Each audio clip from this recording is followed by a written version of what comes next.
गुरु प्यारी साध संगत जी, आप सभी को प्यार भरी राधा स्वामी जी। साध संगत जी, मन लगाकर सुनो दोस्तों। आप जवान हो या बुढ़े हो, आप जिस भी उम्र के हो, आप हमेशा जवान और ताकतवर ही देखोगे।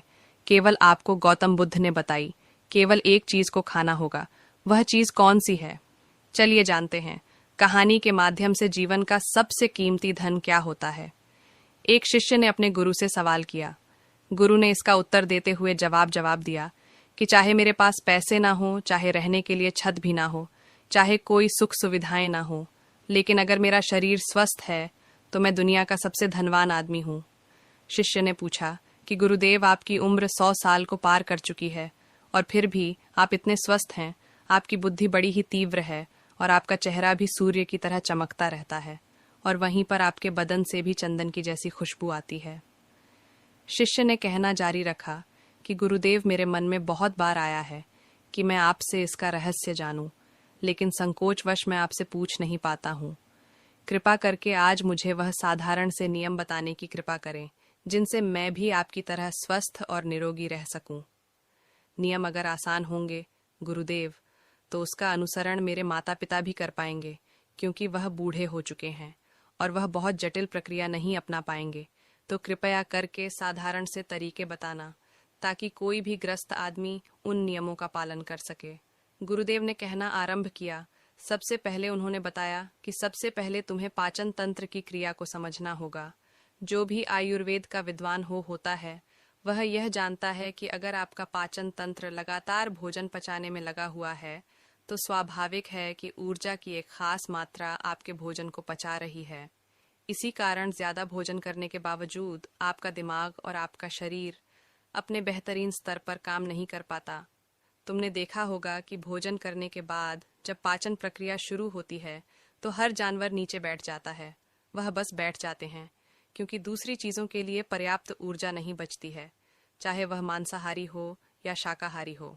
हर जानवर खाने के बाद नीचे बैठ जाता है और यह इंसानों के लिए भी एक प्राकृतिक जरूरत है। खाने के बाद वह बैठ जाना चाहते हैं, क्योंकि दूसरी चीजों के लिए पर्याप्त ऊर्जा नहीं होती। अगर आप अपनी पूरी क्षमता का इस्तेमाल करना चाहते हैं, तो आप अपने शरीर को ऐसा बनाकर रखिए कि आप जो भी खाएं, कुछ भी खाएं, तो 1.5 से 2 घंटे के अंदर आपका पेट खाली हो जाना चाहिए। पेट खाली होने का मतलब है पेट की थैली खाली होना, यानी कि जब भोजन आंत के दूसरे भागों में चला जाए तब पेट खाली हो जाता है, क्योंकि आंत में प्रक्रिया बिल्कुल अलग होती है। वह पाचन नहीं होता है, वह ऊर्जा को ग्रहण करती है। आंतों द्वारा इस ऊर्जा को ग्रहण करने के लिए ज्यादा ऊर्जा नहीं लगती है, ऊर्जा लगती है। पाचन क्रिया में जब खाना पेट की थैली में मौजूद हो तो बेहतर है कि आप अपनी गतिविधि को कम कर लें। अब अगर सोचिए, सारा दिन आपके पेट में खाना मौजूद रहेगा तो आप अपने जीवन की पूरी क्षमता कम कर लेंगे। आप खुद देखिए कि जब आपके पेट में खाना मौजूद होता है तब शरीर कैसा महसूस करता है, और जब पेट खाली होता है तब शरीर कैसा महसूस करता है। आप खुद पाएंगे कि आपका शरीर और आपका दिमाग तब बेहतरीन रूप से काम करता है जब आपका पेट खाली होता है। इसका एक पहलू और है। देखिए, हम सब जानते हैं कि हमारा शरीर हर समय नई कोशिकाएं बनाता रहता है और पुरानी कोशिकाएं खत्म करता रहता है, जिससे हमारे शरीर का सदीक होता रहता है। लेकिन जब भोजन हमारे पेट में होता है, यानी कि हमारा पेट जब खाली नहीं होता, तो यह सदी 80 पर कम हो जाता है। वह सारी गंदगी जो शरीर से अपने आप बाहर निकलती थी, अब वह निकालनी बंद हो जाएगी, जो कुछ समय बाद आपके लिए तरह तरह की समस्याएं पैदा करेंगी।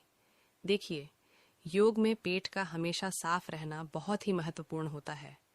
किसी भी पारंपरिक प्रणाली में अगर आप देखेंगे तो आप पाएंगे कि जब भी आप किसी आयुर्वेदिक डॉक्टर या किसी वैद्य के पास जाते हैं तो सबसे पहले वह आपके पेट की सफाई करते हैं, क्योंकि वह जानते हैं कि आपके ज्यादातर प्रॉब्लम्स पेट साफ ना होने की वजह से ही है।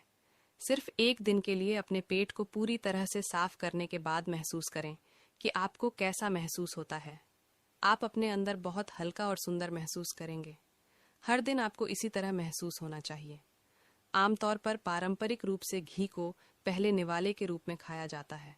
घी एक चिकनाई वाला पदार्थ है जो पूरी आहार नली को चिकनाई देता है। आपको सबसे पहले इसे ही खाना चाहिए था, ताकि यह भोजन के प्रवाह को आसान बना दे। जब आप बहुत मसालेदार भोजन खाते हैं तो उसे खाने से पहले आपके भोजन मार्ग पर घी की परत चढ़ाना बहुत अच्छा होता है। घी का महत्व यह है कि यह आहार नली को साफ रखता है। तो जो व्यक्ति घी का उचित तरीके से सेवन करता है उसका पेट हमेशा साफ रहेगा, क्योंकि वहाँ कुछ नहीं चिपकता, वहाँ कुछ भी लंबे समय तक ठहर ही नहीं सकता। पेट का कैंसर, आंत का कैंसर आजकल ये बहुत ज्यादा हो रहा है। तो अगर आप एक निश्चित मात्रा में घी का सेवन करते हैं तो यह घटना बहुत कम हो जाती है। लेकिन उसके लिए घी सही गुणवत्ता का होना चाहिए, तरीके से गाय या भैंस के दूध से बनाया जाए। अगर घी को उचित तरीके से गाय या भैंस के दूध से बनाया जाए तो इसके कई महत्वपूर्ण फायदे होते हैं। शिष्य ने सवाल पूछा कि गुरुदेव, पाचन क्रिया तो मैं कुछ कुछ समझ गया हूँ, लेकिन आप यह बताएं कि आपकी तरह सूर्य जैसा तेज पाने के लिए, चमकता हुआ चेहरा प्राप्त करने के लिए क्या प्रक्रिया ली चाहिए। गुरु ने इसका उत्तर देते हुए कहना शुरू किया कि देखिए, आज के समय में बहुत सारे लोग सुबह उठते ही खाली पेट चाय पीते हैं, चमकता हुआ तेजस्वी मुख पाने के लिए। हमें कुछ प्रक्रिया नहीं अपनानी, हमें बस अपनी दिनचर्या सही करनी है, अपना खान पान सुधारना है। सुबह खाली पेट चाय पीना जहर के समान होता है, वह धीरे धीरे आपके अंदर आपकी आंतों को कमजोर कर देता है। पेट में धीरे धीरे एसिडिटी होने लगती है और अपने आप मन और मस्तिष्क सुस्त पड़ते जाते हैं। सुबह उठते ही तुम्हें तांबे, चांदी या मिट्टी के बर्तन में रखा हुआ पानी पीना चाहिए, लेकिन चांदी और मिट्टी की तासीर ठंडी होती है, इसीलिए कफ, एस्मा या दमा जैसे रोगी इसका उपयोग ना करें। रात में आपने चांदी, तांबे या मिट्टी के बर्तन में पानी रख दिया और सुबह खाली पेट बिना दातून किए हुए उसे पी लिया। शिष्य ने सवाल किया कि गुरुदेव, बिना दातून किए हुए अगर हम वह पानी पिएंगे तो हमारा बांसी थूक हमारे अंदर ही चला जाएगा। गुरु ने उसे बताया कि वह तो अच्छी बात है, क्योंकि बांसी थूक औषधि के समान होता है। गुरु ने चेतावनी दी कि देखिए, जिन लोगों को अल्सर, टीबी या निमोनिया है, उन्हें खाली पेट पानी नहीं पीना है।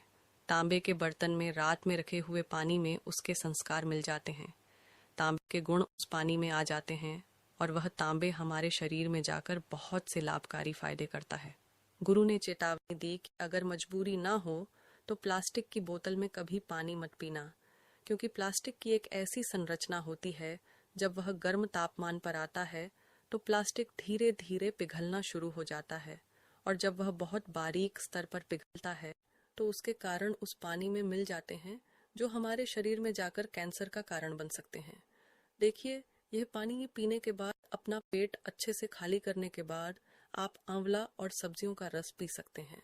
आपको पीने में थोड़ा कड़वा लग सकता है, लेकिन जहाँ पर शरीर को इतने सारे फायदे हो रहे हो वहाँ पर थोड़ा कड़वा, परंतु बर्दाश्त किया जा सकता है। गुरु ने बताया कि यह भी सच्चाई है कि हर दिन एक जैसा खाना नहीं खाया जा सकता। तो जिस दिन तुम आंवला और सब्जियों का जूस ना पीसा हो, उस दिन आपको दही खाना चाहिए।